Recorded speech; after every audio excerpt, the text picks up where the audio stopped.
Growing up in South Africa, the African National Congress always felt less like a political party and more like a legend. It was the story you heard in history class, the movement that stood up when no one else could, the name tied to people like Nelson Mandela, who quite literally changed the course of history. For a long time, the ANC wasn't just respected, it was almost untouchable. It represented sacrifice, courage, the idea that justice could actually win. But somewhere along the way, the image started to crack, and for many of us who love history but are living in the present reality, it's hard to ignore the uncomfortable truth. The ANC today feels nothing like the ANC we read about. Whenever we are discussing history, South African history to be specific, you cannot ignore the ANC. You cannot leave out the ANC because that would be incomplete history. But what the ANC has become is something that is unrecognizable and something that we cannot identify or match up to the ANC that we talk about in history. I want to talk about this today, so let's talk about it.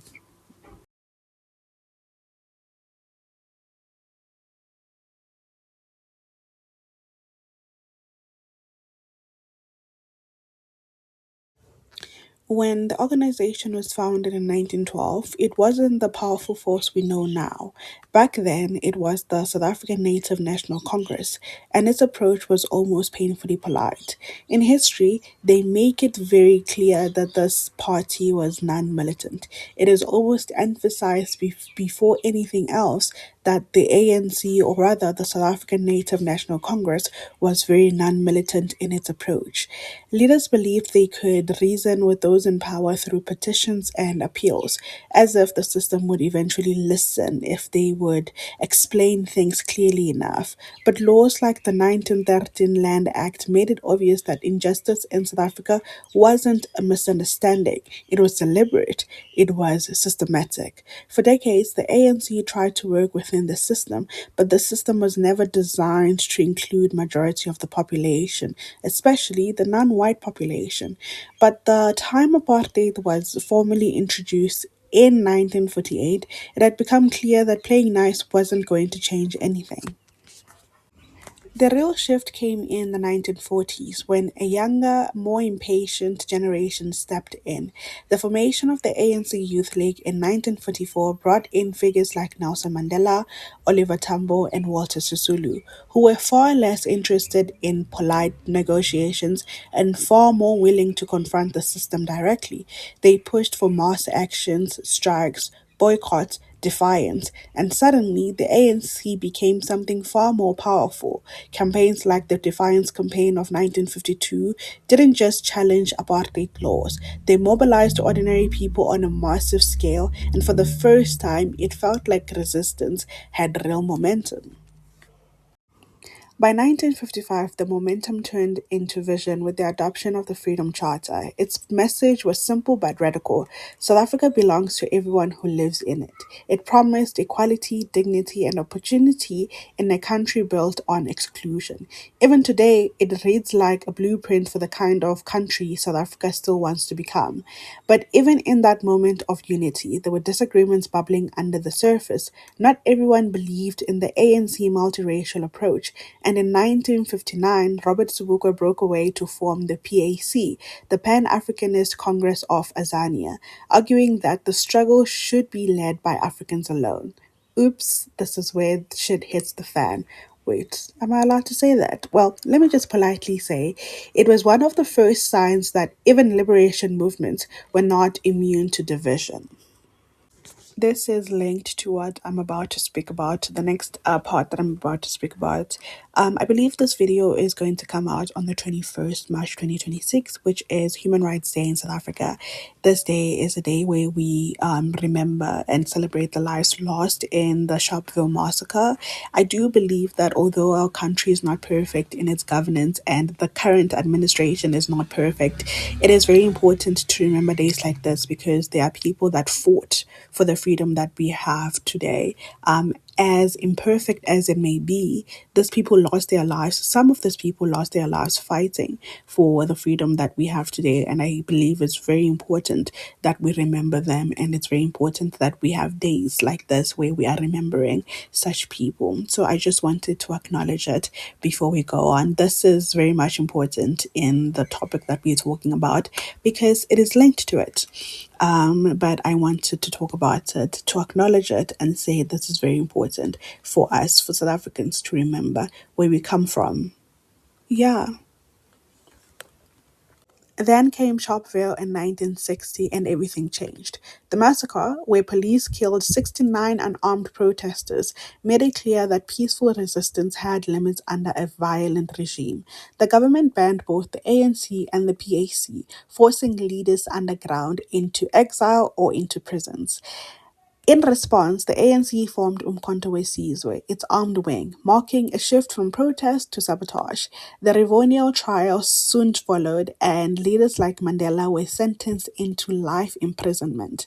For decades, the leadership of the movement was physically removed from the country, but the struggle continued both internally and internationally, supported by global solidarity and pressure on the apartheid state. Long story short, by the late 1980s, apartheid was collapsing under the weight of that pressure.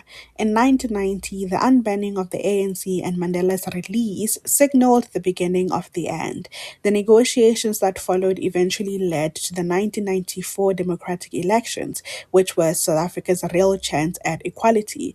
When the ANC won and Mandela became president, it felt like history had reached its perfect conclusion. It was the kind of moment people imagined when they talked about justice finally being served. And then, to go is to see. To go is to see. When the white people say to go is to see, they meant this. When I was researching this, I was coming across so many scandals. I was like, what the hell is going on here? But I had to package it into the script so that it shouldn't be a very messed up video. I would have trouble following it, and you would have trouble following it. So let's just pre-package this and say the early years of democracy carried that hope. The ANC government expanded access to housing, electricity, water, and social grants, and the 1996 constitution became one of the most progressive in the world. On paper, it looked like the country was moving in the right direction, but in reality, to go is to see. In reality, that was more complicated. Inequality remained extremely high, and poverty didn't just disappear because apartheid had ended. At the same time, the small cracks began to appear in the system.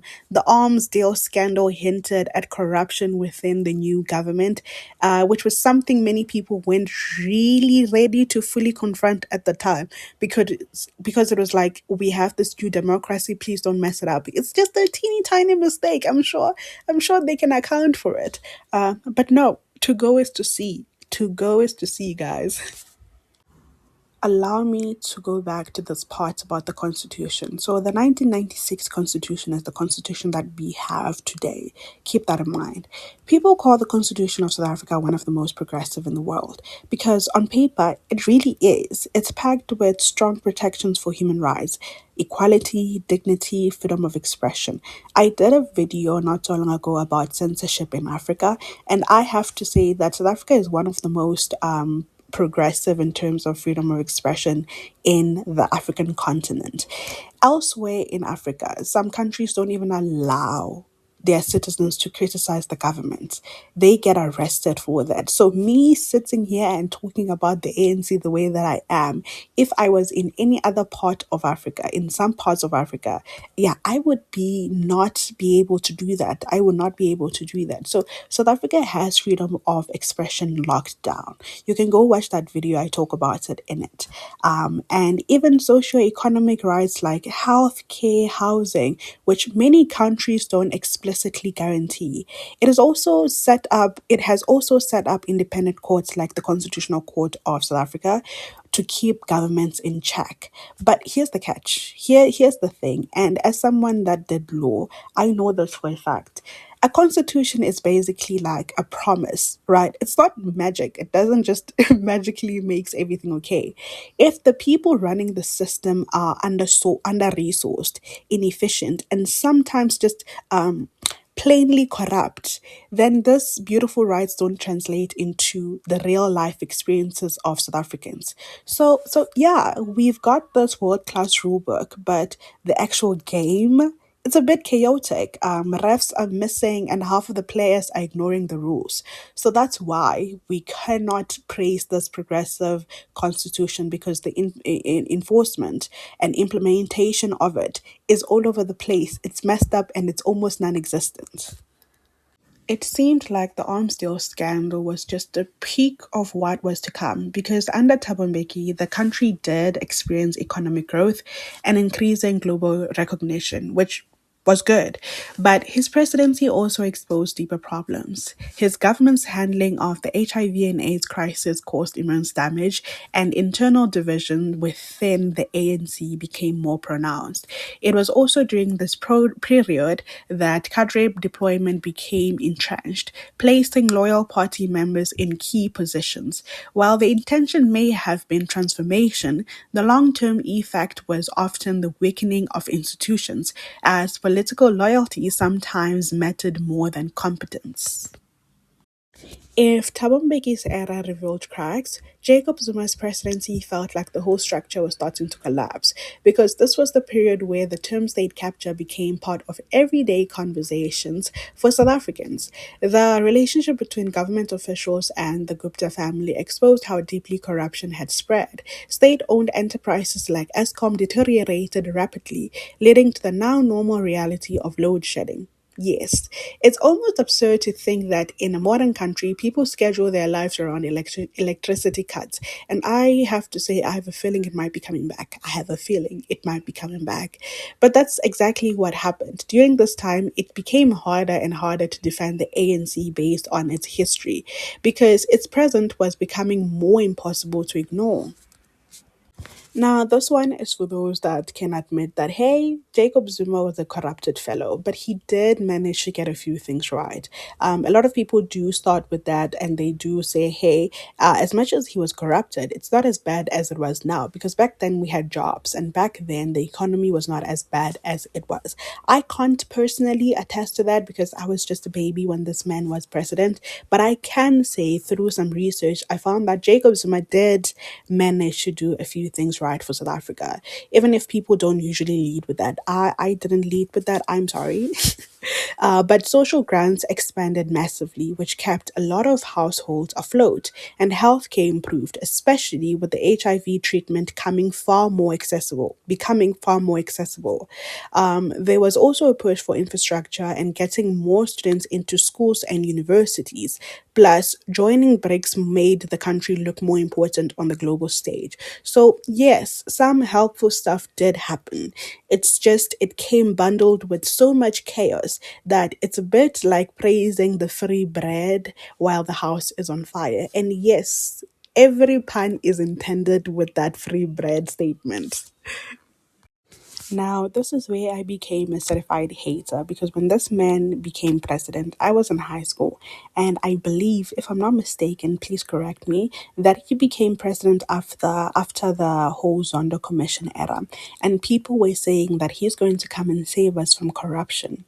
Well, I have some bad news for you, because when Cyril Ramaphosa took over in 2018, there was a sense, maybe cautious, maybe desperate, that things could improve.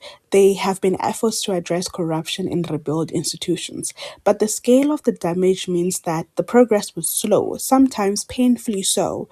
Meanwhile, the bigger issues remain. Unemployment is extremely high, inequality is still amongst the worst in the world. South Africa takes that crown, unfortunately, for being one of the countries that has the most inequality in it. And millions of South Africans continue to struggle with poverty. For young people, especially, the gap between what was promised and what exists now feels impossible to ignore.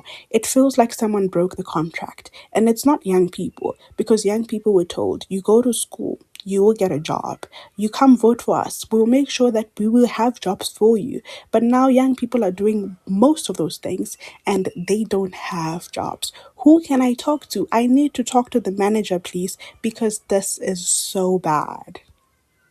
Remember, I talked about how I cannot attest to Jacob Zuma's era because I was still a baby? Yeah, I do believe that age is very important when we talk about ANC's loyalty. And ANC's biggest supporters are our grandmothers and grandfathers, whom I am begging, please take away their IDs when it's time to vote because they will vote for the ANC no matter what is happening. The ANC can set South Africa on fire, and our grandmothers and grandfathers will still vote for the ANC. And I do think their unwavering support is because they still think the ANC is what it used to be. And I believe that there is fear when it comes to shift of power. If power was to shift to another party, maybe they think that things will regress, which I have to say, that's fair. That's fair. It's kind of like a fear, which I can say it's fair. But also, this is probably why the ANC has started losing its grip because people that are coming in now, people my age, people in their 30s, 40s, are realizing, hey, this party is not actually what we were told it was, right? For decades, its liberation history guaranteed loyalty at the polls, but that's changing because people are no longer voting based on what the ANC did in the past, but what it's doing now. And right now, that record is not exactly inspiring confidence.